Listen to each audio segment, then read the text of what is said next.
La question demande, tu dis qu'un effet idiomoteur, c'est pas de l'hypnose. Est-ce que tu pourrais développer un petit peu sur ce sujet-là, tout simplement? Oui, Enfin, alors tout c'est vrai que simplement. ouais, ouais. Alors c'est vrai que je fais souvent cette nuance de dire bah, voilà il y a l'effet idiomoteur ou l'exercice d'un levier idiomoteur par exemple et je mets de côté de l'hypnose. Je dis ça peut être de l'hypnose mais c'est pas forcément de l'hypnose. Et Ouais, ça c'est vrai que c'est quelque chose que j'ai réalisé finalement assez tardivement. Souvent j'ai longtemps confondu les deux en pensant que ben parce que c'est quelque chose que font les hypnotiseurs de travailler avec l'effet idiomoteur, bah du coup c'est de l'hypnose. C'est pas forcément le cas, hein. C'est pas parce que les hypnotiseurs ont quelque chose dans leur boîte à outils que c'est forcément de l'hypnose. Et en mhm, réalité, bah, c'est un phénomène d'ailleurs qui a été étudié, enfin, qui a été étudié et découvert un peu en même temps que l'hypnose. Et c'est pour ça que c'est les mêmes chercheurs qui faisaient des recherches sur l'effet idiomoteur et sur l'hypnose, et qui, justement, ensuite ont réussi à les mélanger et à les travailler ensemble. Mais ce sont deux choses distinctes.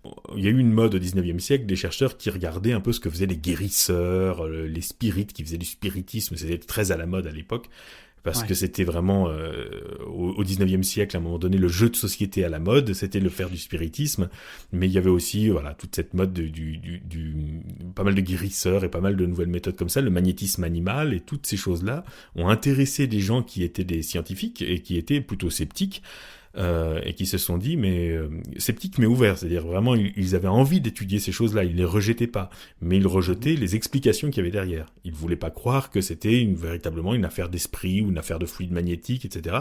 Ils voulaient savoir qu'est-ce qui se passe dans le cerveau de ces gens qui font ces choses-là. Il y a quelque chose qui se passe là dans ce cerveau, dans ce système nerveux, qu'est-ce que c'est? Et c'est ce qui a donné cette exploration et finalement l'invention de la psychologie moderne euh, parce qu'ils se sont penchés sur ces gens-là. Et donc, d'un côté, ils ont étudié, par exemple, des états modifiés de conscience, donc ça a donné l'hypnotisme, etc., qui est issu d'une démarche sceptique. Hein, c'est vraiment la version scientifique des pratiques de l'époque.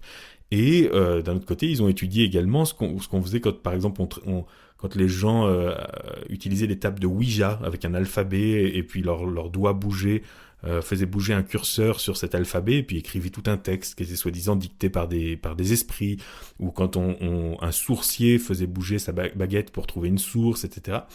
Il a toujours le sentiment que ça bouge indépendamment de lui, que c'est une force qui bouge la baguette, ou que c'est une force qui bouge le curseur du Ouija, ou que c'est une force qui bouge le verre, etc. Et ces chercheurs ont mis en place des expériences qui ont permis de montrer que c'était pas une force extérieure à eux, mais que c'était eux qui le bougeaient, mais qu'ils le bougent sans s'en rendre compte. C'est-à-dire que comme ils ont l'idée que ça doit bouger, même inconsciemment, leur corps va envoyer des petits signaux, des petites, comment dire, faire des petits mouvements, mais si petits qu'ils ne vont pas forcément s'en rendre compte eux-mêmes, qui vont pouvoir se mentir à eux-mêmes, qui vont pouvoir s'illusionner en pensant que ce n'est pas eux qui le font. Mhm. Et ils sont dans un état de conscience en général assez obnubilé par l'objectif, donc de toute façon voilà, ils ont d'autant plus cette illusion. Mais voilà, il y a cet effet idiomoteur qui a été observé, qui a été reproduit, qui a été donc il y avait un Anglais qui s'appelait Faraday et un Français qui s'appelait Chevreul qui ont commencé à décrire ça il y a fort longtemps, au début du 19e siècle, et puis c'est Carpenter qui a inventé ce nom de effet idiomoteur au milieu du 19e siècle, je ne sais plus exactement quand, et ça a été vraiment le début d'une étude vraiment très très intéressante et qu'on a reprise. C'est-à-dire qu'en effet, à la fin du 19e siècle, les chercheurs qui travaillaient sur l'hystérie travaillaient autant avec l'hypnotisme, le somnambulisme, qu'avec l'effet idiomoteur, par exemple l'écriture automatique, ou des Ouais. signaux comme ça qui permettaient de communiquer avec les différentes parts de la personne qui souvent souffraient de troubles dissociatifs. Donc on communiquait avec telle ou telle part de la personne via l'effet idiomoteur. Ou alors via l'hypnotisme, c'est-à-dire qu'on la plongeait dans un autre état et on parlait avec cette part de la personne. On utilisait soit l'un, soit l'autre, bien souvent. Et parfois les deux ensemble, c'est-à-dire qu'on l'hypnotisait, on l'endormait, comme on disait, et même dans ce sommeil, on utilisait finalement le fait qu'il y ait un muscle qui bouge, ou son bras qui bouge, plutôt que de la faire parler entièrement. Donc on pouvait combiner les deux, mais ce sont deux choses distinctes. Et on voit au XXe siècle, évidemment, la pratique de l'hypnose a été très influencée par Erickson, qui lui-même utilise énormément l'effet idiomoteur, et notamment Ouais. les fameux signaux digitaux, oui, non, avec les mouvements des doigts, on utilisait des choses comme ça, mais d'autres choses encore, il parle beaucoup des signaux minimes, Les signaux minimes, c'est ce qui permettait au 19e siècle d'ailleurs aux mentalistes, qui existent toujours aujourd'hui, de développer des techniques comme la lecture à froid ou des choses comme ça, ou la lecture de pensée, où ils vous demandent de penser à un mouvement ou de penser à une lettre, par exemple, de penser à une lettre de l'alphabet et de vous imaginer l'écrire en grand. Et comme vous vous imaginez l'écrire en grand, en très très grand, vous imaginez un mouvement. Et si vous imaginez ce mouvement, vous avez des muscles qui vont commencer à trahir ce mouvement. Et avec une grande habitude et aussi avec des petits trucs et astuces autour, ils vont pouvoir regarder quels sont les mouvements de votre corps et déduire à quelle lettre vous pensez. Si votre bras a l'air de faire des petits frémissements qui font penser à un mouvement circulaire, ils vont exclure toutes les lettres qui ne sont pas circulaires, etc., etc. Donc ça, c'est des trucs que Erikson parle de ces choses-là, l'observation des signaux minimes. Donc il y a ces deux choses qui sont l'effet idéomoteur d'un côté et l'hypnose qui sont très liées dans la pratique, mais qui pourtant sont différents. Pourquoi ? Parce que vous pouvez très bien avoir une personne qui va faire de l'écriture automatique, et ça j'en avais déjà parlé, mais c'est-à-dire elle va voir son bras droit par exemple qui écrit tout seul et se dire waouh mais c'est extraordinaire, vraiment mon bras écrit un mot, une phrase et je sais absolument pas ce qu'il est en train d'écrire, je le découvre au fur et à mesure que ça s'écrit. Mais la personne elle-même, si vous regardez bien, elle a pas l'air elle peut avoir l'air un peu dans un état spécial, mais pas forcément dans un état d'hypnose profond. Elle est là, elle observe, elle est elle-même, elle est consciente, elle pense comme d'habitude, elle est consciente et elle est même consciente de ce qui est en train de se passer, elle est même très étonnée de ce qui est en train de se passer. Donc, et vous avez des gens qui sont extrêmement réceptifs aux suggestions qui provoquent de l'idéomoteur, par exemple l'écriture automatique, mais qui développent très peu d'hypnose pour le faire, qui ont besoin de très peu d'hypnose, ils sont dans leur état normal. Et vous avez des gens, au contraire, si vous essayez de faire le moindre mouvement idéomoteur, par exemple une main qui monte toute seule, immédiatement ça va les plonger en hypnose. Donc il y a quand même une sorte de relation. Il y a des gens chez qui ça va créer de l'hypnose. Et d'un autre côté, inversement aussi, de mettre une personne en hypnose, ça peut aider. C'est-à-dire que vous avez des personnes chez qui le bras il va pas monter tout seul. Dans leur état normal, c'est pas quelque chose d'acceptable. Donc il va y avoir une résistance au niveau des croyances, au niveau de leur j'en avais parlé déjà un peu de ça, mais de la protection contre la folie en quelque sorte. Donc vous les plongez préalablement en hypnose, par exemple via une suggestion de sommeil ou quelque chose comme ça, puis vous les réveillez un peu, pas trop, et à ce moment-là vous leur refaites faire l'expérience du bras qui monte, et soudain là ils montent beaucoup mieux, beaucoup plus facilement. Donc ce sont deux choses différentes, mais qui collaborent très bien. L'hypnose peut aider à travailler avec l'effet idéomoteur, l'effet idéomoteur peut aider à créer de l'hypnose, et inversement. J'avais parlé une fois donc d'une méthode sur les acouphènes qui était basée sur un levier idéomoteur, donc une main qui monte toute seule, puis on dit plus la main monte, plus l'acouphène augmente, etc.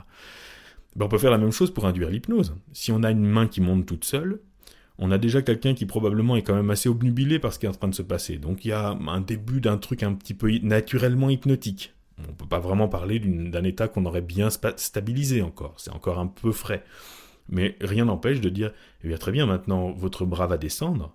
Maintenant qu'il est monté, il va descendre. Mais cette fois, plus il monte, et plus il descend, et plus vous rentrez à l'intérieur de vous. Vous faites abstraction du monde extérieur, vous n'entendez que ma voix, et vous laissez toutes les parties de vous qui n'ont pas besoin d'être réveillées s'endormir d'un sommeil hypnotique aussi profond qu'il est possible pour vous aujourd'hui. Par exemple, si je fais une suggestion comme ça, une suggestion directe, très simple, enfin plusieurs suggestions directes, très simples, du coup, ce simple mouvement idéomoteur qui consistait pour une main à monter ou à descendre, il est chargé de sens. Désormais, le fait que la main descende, ça va peut-être même être plus lent d'ailleurs, parce que maintenant, la main a une mission.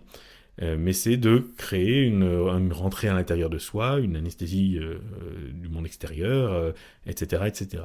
Donc ça va devenir un levier hypnotique. Donc ça peut devenir hypnotique parce que je l'aurais rendu hypnotique. Donc l'un et l'autre, donc l'effet idéomoteur n'est pas en soi suffisant pour être un signe d'hypnose. Mais ce que je conseille souvent, et qui est vraiment finalement la façon dont Erikson nous montre l'usage d'ailleurs, de ça, c'est de commencer par de l'idéomoteur, parce que de commencer par une hypnose dissociée, comme on en avait parlé il y a un moment déjà, l'hypnose dissociée et l'hypnose associée, de commencer par ça, de commencer par dire, voilà, il y a le conscient d'un côté et l'inconscient de l'autre, et on va s'adresser à l'inconscient. Comment faire ? Justement, on va mettre en place des leviers idéomoteurs pour pouvoir s'adresser à l'inconscient. Puis au bout d'un moment, assez rapidement, quand ça s'approfondit, eh bien, laisser ça de côté et s'adresser plus directement à la personne. Voilà. Mais en tout cas, avec des personnes qui sont réticentes à l'hypnose, par exemple, qui ne veulent pas perdre le contrôle, comme on dit, eh bien justement, on peut travailler avec leur inconscient sans leur permettre de rentrer dans un état modifié de conscience. Grâce à ça, justement, grâce à ces trucs qu'utilisaient à une époque les spirites, bien sûr, il faut savoir les introduire quelque part, mais ça permet justement de faire des choses... par exemple, on peut très bien travailler sur une phobie, ça m'est très souvent arrivé de le faire, de travailler sur une phobie avec des leviers idéomoteurs, sans que la personne, elle ait réellement été en hypnose. Pas vraiment, elle a peut-être été par moments dans un état un peu...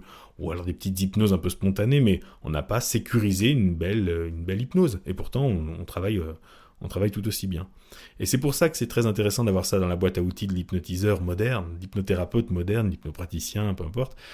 C'est qu'on n'a pas toujours le temps avec tout le monde pour obtenir des hypnoses profondes. Du coup, par contre, il nous faut du changement à un niveau inconscient. Les gens, ils veulent surtout du changement, pas forcément de l'hypnose profonde. Donc, l'effet idiomoteur va nous permettre d'avoir des leviers et d'obtenir du changement, même chez des gens qui à la fin de la séance, diront « Ouais, enfin bon, j'étais quand même très présent tout du long. Ok, d'accord, mais on a quand même obtenu du changement. » Donc, je ne sais pas si ça donne quelques précisions là-dessus. Bon, c'est des choses que j'avais déjà dites, mais c'est vrai que c'est bien de revenir dessus. Sur la différence, cette distinction, à mon avis, entre ces deux outils qui sont l'effet idiomoteur et l'hypnose. Hypnose, le suffixe ose désigne une condition, un état. Donc l'hypnose, comme la narcose ou comme voilà, ça désigne un état dans lequel on le met. Donc c'est quelque chose de bien spécifique.